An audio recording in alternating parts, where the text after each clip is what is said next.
अभी मुझसे पहले अमानतुल्लाह साहब ने काफी विस्तार से अपनी बातें कही, सुबोध ने भी अपनी बात कही। कहां से शुरू करें और कहां खत्म करें? वतन की जो हालत सुनाने लगेंगे तो पत्थर भी आंसू बहाने लगेंगे। वतन की जो हालत सुनाने लगेंगे तो पत्थर भी आंसू बहाने लगेंगे। अगर भीड़ में खो गई आदमियत तो उसे ढूंढने में जमाने लगेंगे। इंसानियत का, मानवता का पिछले 5 साल से कष्ट हो रहा है इस सरकार में। उत्तर प्रदेश में एक सरकार चल रही है भारतीय जनता पार्टी की, आदित्यनाथ जी की सरकार चल रही है। 5 साल पूरे हो गए। 5 साल के बाद चुनाव प्रचार में आए हैं तो बाबा जी ये नहीं बता रहे शिक्षा में क्या किया, स्वास्थ्य में क्या किया, बिजली में क्या किया, पानी में क्या किया, किसानी में क्या किया, आम आदमी के लिए क्या किया, रिक्शे वाले के लिए क्या किया, ऑटो वाले के लिए क्या किया। अब चुनाव में बाबा जी आए हैं तो कह रहे गर्मी उतार देंगे। कह रहे नहीं कह रहे, कह रहे ठोक देंगे, गर्मी उतार देंगे, उल्टा लटका देंगे। और एक ऐसा मुख्यमंत्री है जो अपनी सभाओं में बुलडोजर खड़ा करके कह रहा है बुलडोजर चढ़ा देंगे, बुलडोजर चढ़ा देंगे, जो वोट नहीं देगा बुलडोजर चढ़ा देंगे। कह रहा नहीं कह रहा है, कह रहा नहीं कह रहा है। मैंने बाबा जी से कहा बाबा जी जिस प्रकार की भाषा आप बोलते हैं ऐसी भाषा हमारे यहां खलीलाबाद में चौराहे छाप नेता बोलते हैं, चौराहे छाप। ये मुख्यमंत्री की भाषा है। गर्मी उतार देंगे, उल्टा लटका देंगे, बुलडोजर चला देंगे। लेकिन मैं एक बात जरूर कहूंगा कि इन सब के बावजूद आप लोग बड़े हिम्मती हो, सारे जुर्म सहने के लिए आप तैयार रहते हो, कुछ नहीं बोलते आप लोग, कुछ भी आवाज उठाने के लिए तैयार नहीं होते।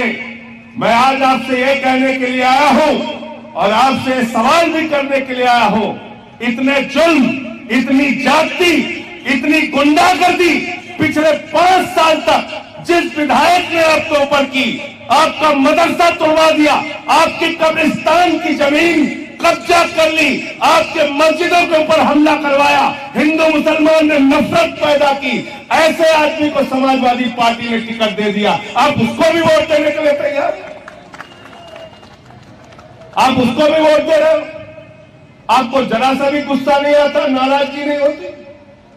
अरे अमानतुल्लाह ने कहा, मैं तो खुलेआम कह रहा हूं, जिस दिन चुनाव का रिजल्ट आ जाएगा 10 मार्च का, एक भी सीट कम पड़ेगी, सबसे पहला हाथ सुबोध यादव का उठेगा अखिलेश यादव के समर्थन में। मैं कह के जा रहा हूं बीजेपी को रोकने के लिए।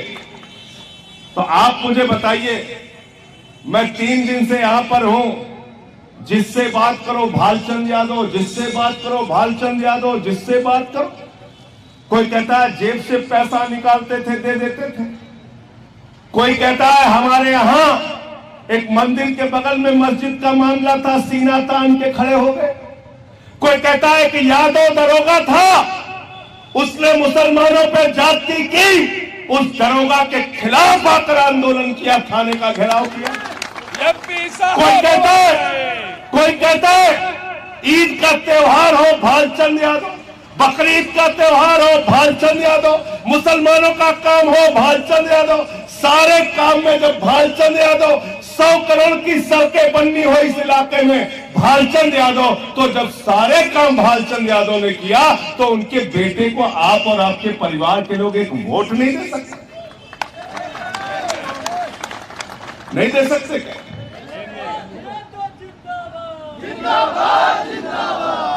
भालचंद यादव ने जिंदगी भर आपकी लड़ाई लड़ी, सारे लोग तारीफ करते हैं, लेकिन आज वोट देने की बात आ रही है तो हमारे अमानत भाई को समझाना पड़ रहा है, मुझे समझाना पड़ रहा है, घूम घूम के समझाना पड़ रहा है। मुझे क्यों समझाना पड़ रहा है? और मैं तो ये कहता हूं 15-20 हजार वोट नहीं, जितने मुसलमानों का वोट है इकट्ठा होकर सारे लोग भालचंद यादव को श्रद्धांजलि देने के लिए इस बार सुबोध यादव को झाड़ू पे दो, सारे वोट दो आपको। अगर इनके परिवार ने एक भी नफरत की बात की हो, अगर इनके परिवार ने आपस में कभी झगड़ा लड़ाया हो, अगर इनके परिवार ने कभी आपका साथ ना दिया हो, तो वोट मत देना। अगर जिंदगी भर आपकी लड़ाई लड़ने का काम किया, आपका साथ देने का काम किया, तो आपकी जिम्मेदारी बनती है। मुझे दिल्ली से अमानत को दिल्ली से आने की जरूरत नहीं। आप सब लोग गांव गांव में निकल जाइए और झाड़ू चलाइए। भालचंद्र यादव को श्रद्धांजलि देने के लिए इस बार अपना वोट दीजिए।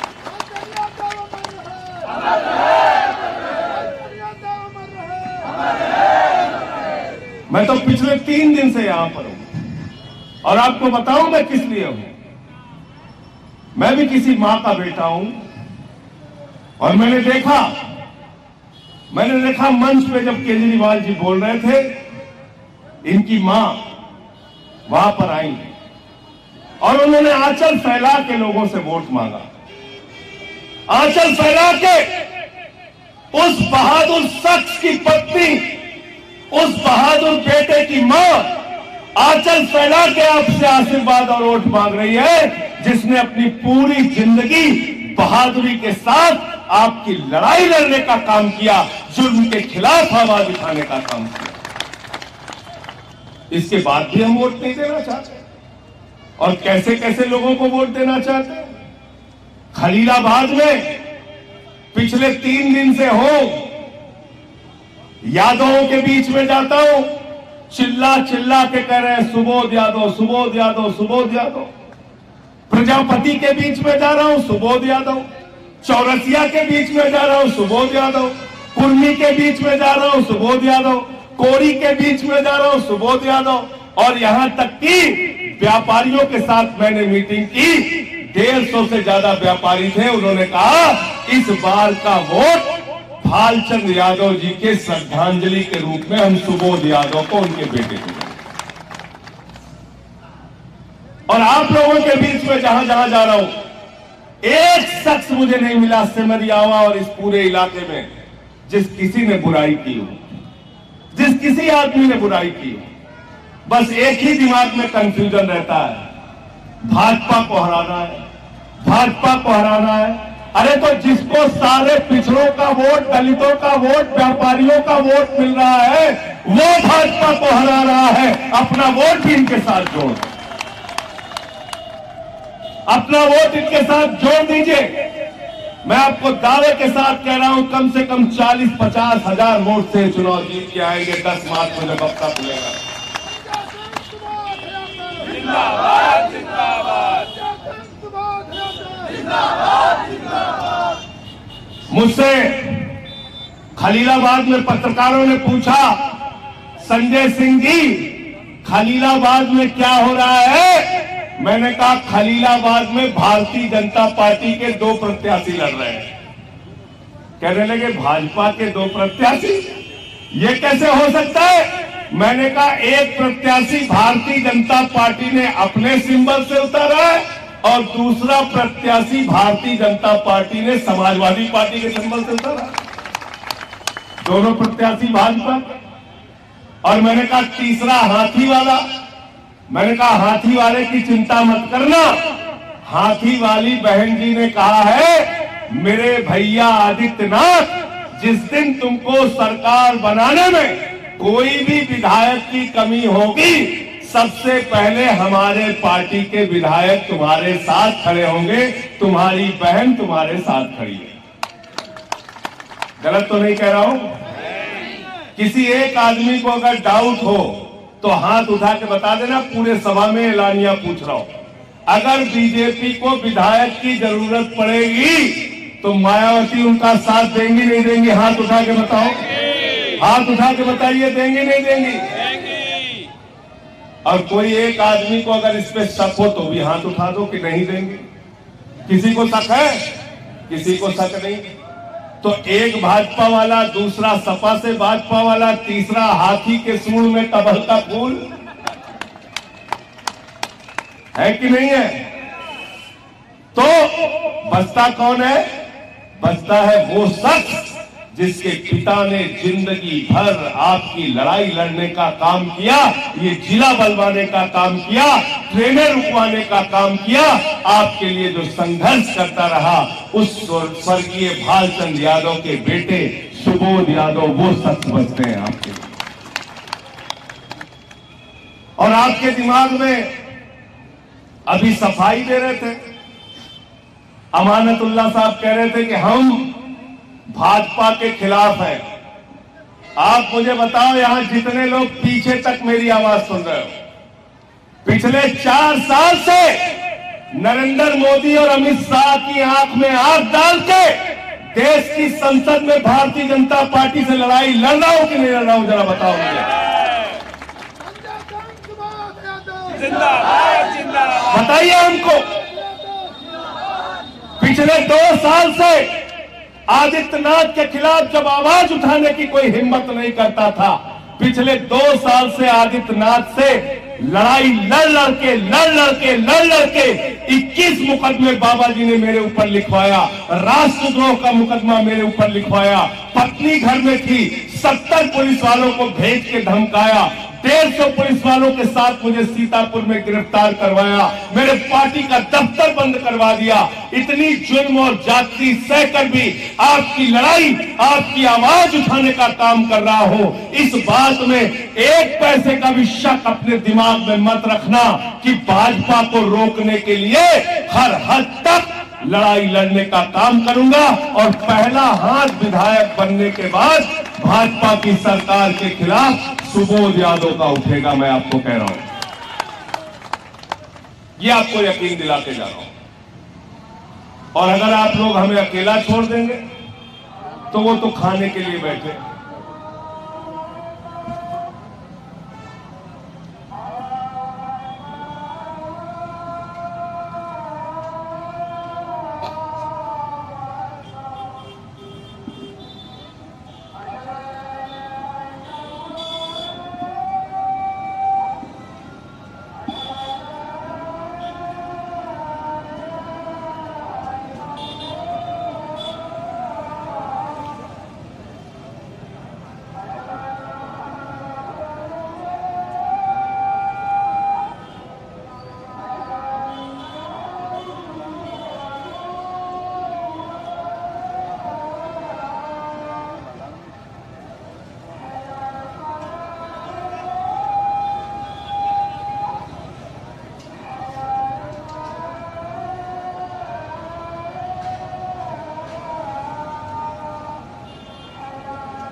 तो मैं आपसे कह रहा हूं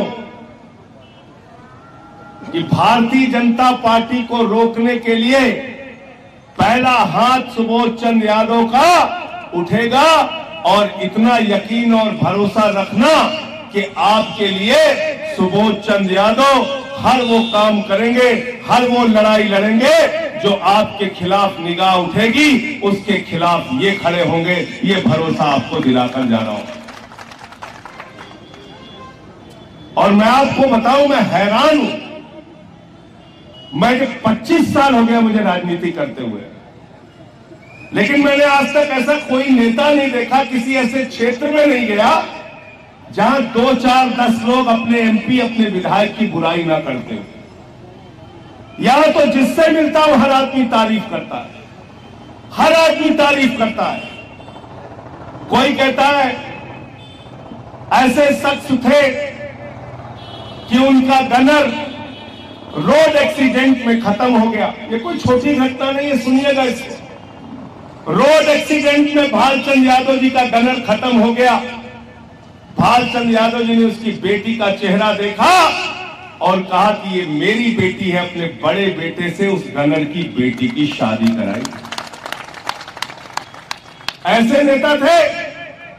और आज कौन से लोग देश की सत्ता में है? पता नहीं आपको गुस्सा आता है कि नहीं आता है। मैंने देश की संसद में भी बोला और खलीलाबाद के इस बाजार समरवा में भी बोल रहा हूं। कर्नाटक में 1 हफ्ते 10 दिन पहले एक वीडियो सामने आया, एक बेटी हिजाब पहन के जा रही है, भारतीय जनता पार्टी के 25 गुंडे उसके पीछे नारा लगाते हुए जा रहे हैं। मैंने देश की संसद में कहा, बेटी बेटी होती है, हिंदू की हो, मुसलमान की हो, सिख की हो, ईसाई की हो, और मैं तो यहां तक कहता हूं, मेरे दुश्मन की भी अगर बेटी होगी, उसके इज्जत के साथ कोई खिलवाड़ करने की कोशिश करेगा, अपनी जान देके उसकी इज्जत बचाने का काम करूंगा। यह हमारे हिंदुस्तान की पहचान है। आज ऐसे गुंडे हिंदुस्तान पर राज कर रहे हैं जो आपकी बेटियों को हिजाब नहीं पहनने देते। हमारी सिख बेटियां हैं, वो सर ढक के जाती है, कल को कहेंगे सिख बेटियों को सर नहीं ढाकने देंगे। ईसाई बेटियां हैं, वो सर ढाक के जाती हैं। हमारी हिंदू बहुएं हैं, उनकी शादी जल्दी हो जाती है तो कॉलेज में घूंघट काट के जाती है, कल को कह देंगे घूंघट नहीं काटने देंगे। अरे भाजपाइयों, मैं तुमसे कहना चाहता हूं, 90 साल तक तुम लोगों ने हाफ पैंट पहन के घूमा, किसी ने तुम्हें रोका क्या आज तक? 90 साल बाद तुमने कहा हमें फुल पैंट पहनना, अभी हम नहीं रोक रहे। रोक रहा है कोई क्या? कोई नहीं रोक रहा। ये नकली बातें चुनाव में क्यों करते हो, जिनका आम आदमी की जिंदगी से कोई लेना देना नहीं। हमने कितना काम किया है दिल्ली में जाके पता कर लेना। स्कूलों पर, अस्पताल पर, शिक्षा पर, बस पर, और 200 यूनिट बिजली फ्री, 400 यूनिट आधे दाम पर बिजली देने वाली हिंदुस्तान की पहली सरकार है। ऐसे सरकारी स्कूल हमने बनाए कि अमेरिका के राष्ट्रपति की पत्नी जब हिंदुस्तान आती है, वो कहती है केजरीवाल का स्कूल देखना है, केजरीवाल का स्कूल। पहले लोग कहते थे अमेरिका से सीखो, अमेरिका से सीखो। आज अमेरिका वाला कहता है केजरीवाल से सीखो, टोपी वालों से सीखो, आम आदमी पार्टी से सीखो। ये अमानतुल्लाह बैठे हुए हैं, अच्छे खासे परिवार से है। जब विधायक नहीं हुए थे तो अपने बच्चे को बहुत अच्छे अंग्रेजी मीडियम स्कूल में पढ़वाते थे। विधायक बनने के बाद इन्होंने उदाहरण प्रस्तुत किया हिंदुस्तान के विधायकों के लिए। अपने बच्चे का दाखिला इन्होंने सरकारी स्कूल में करवाया, सरकारी स्कूल में। तो हमने एजुकेशन पे काम किया, हेल्थ पे काम किया, बिजली पे काम किया, पानी पे काम किया, सीसीटीवी कैमरे पर काम किया। इतने सारे काम दिल्ली के अंदर करके हमने दिखाया। आपको भरोसा दिलाते हैं, उत्तर प्रदेश में भी आम आदमी पार्टी जीतेगी, उत्तर प्रदेश में भी सुबोध यादव विधायक बनेंगे। तो ये सारे काम अगर सरकार की हिस्सेदारी हुई, एक एक काम लड़ लड़ के आपके लिए कराने का काम करेंगे। साथियों और दोस्तों, आज इस पूरे चुनाव में ऐसे लोग आपसे वोट मांगने आ रहे हैं जिनको मैंने कहा कि एक मनहूस पार्टी है, इससे होशियार रहना। उस मनहूस पार्टी को मैंने क्यों मनहूस कहा? 2017 के चुनाव में भारतीय जनता पार्टी के लोग ये नहीं कहते थे हम स्कूल बनवाएंगे, अस्पताल बनवाएंगे, सड़कें बनवाएंगे, रोजगार देंगे, उद्योग लगाएंगे। घूम घूम के भाजपा के लोग पूरे प्रदेश में कहते थे हम शमशान बनवाएंगे, शमशान बनवाएंगे, शमशान बनवाएंगे। और इन मनहूसों ने कोरोना की महामारी में गांव-गांव में शमशान बनवाने का काम किया। ऐसी मनहूस पार्टी को लाना चाहते हो क्या? जिताना चाहते हो आप लोग? अरे ऐसी पार्टी को लाओ जो स्कूल अस्पताल बनाने के काम करे। शमशान बनाने वालों से हमारा आपका भला होने वाला नहीं है।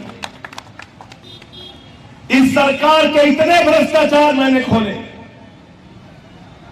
जल जीवन मिशन का भ्रष्टाचार, कोरोना का भ्रष्टाचार, और तो और प्रभु श्री राम के मंदिर के जमीन खरीद में घोटाला कर लिया भाजपाइयों ने।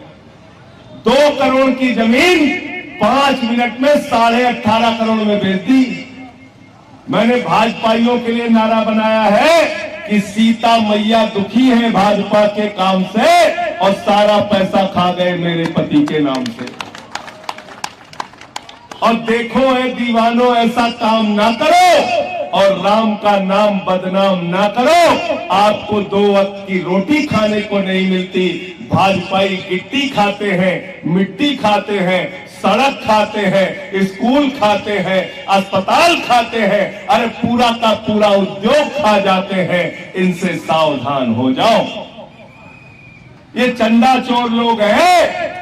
अरे ये राम के हैं, ना आम के हैं, ना किसी काम के हैं। ये खाली झगड़ा करा सकते हैं। बंगाल का चुनाव लड़ेंगे, हिंदू मुसलमान का झगड़ा। बिहार का चुनाव लड़ेंगे, हिंदू मुसलमान का झगड़ा। उत्तर प्रदेश का चुनाव लड़ेंगे, हिंदू मुसलमान का झगड़ा। हरियाणा का चुनाव लड़ेंगे, जाट गैर जाट का झगड़ा। पंजाब का चुनाव लड़ेंगे, हिंदू सिख का झगड़ा। महाराष्ट्र का चुनाव लड़ेंगे, मराठा गैर मराठा का झगड़ा। गोवा का चुनाव लड़ेंगे, हिंदू और ईसाई का झगड़ा। अरे अपने मोहल्ले गांव में मत बुला लेना, नहीं पति पत्नी में झगड़ा करा देंगे। ये भारतीय झगड़ा पार्टी है, भारतीय झगड़ा पार्टी। इनसे होशियार हो जाना। लगाते तो भारत माता की जय है, लेकिन 6.5 लाख करोड़ की संपत्ति बेच दी मोदी जी ने। 6.5 लाख करोड़। रेल बेच दिया, सेल बेच दिया, कोल बेच दिया, पीपीसीएल बेच दिया, LIC बेच दिया, बैंक बेच दिया, सड़क बेच दिया, बिजली बेच दिया, पानी बेच दिया, FCI का गोदाम बेच दिया, पूरा हिंदुस्तान बेच दिया। मोदी जी पहले कहते थे ये देश नहीं बिकने दूंगा, ये देश नहीं बिकने दूंगा। आज मोदी जी कहते हैं ये देश नहीं बचने दूंगा, ये देश नहीं बचने दूंगा। और हमारे नौजवान भाई हैं, ये लोग नारा लगा के मोदी मोदी मोदी मोदी करके देश का प्रधानमंत्री बना दिया। मोदी जी ने कहा 2 करोड़ नौकरियां हर साल देंगे। 7 साल हो गया, 14 करोड़ नौकरी मिल जानी थी। बीच में बोले हमारी पकौड़ा योजना है, पकौड़ा लगा के अपना रोजगार ले लो। जब पकौड़ा योजना फेल हो गई तो कटोरा योजना लेके आए और अब नई योजना मोदी जी की आई है, गोबर योजना। गोबर योजना सुना नहीं सुना? क्या कह रहे हैं मोदी जी? मोदी जी कह रहे हैं गोबर बेच के लाखों रुपए हमारा नौजवान कमाएगा।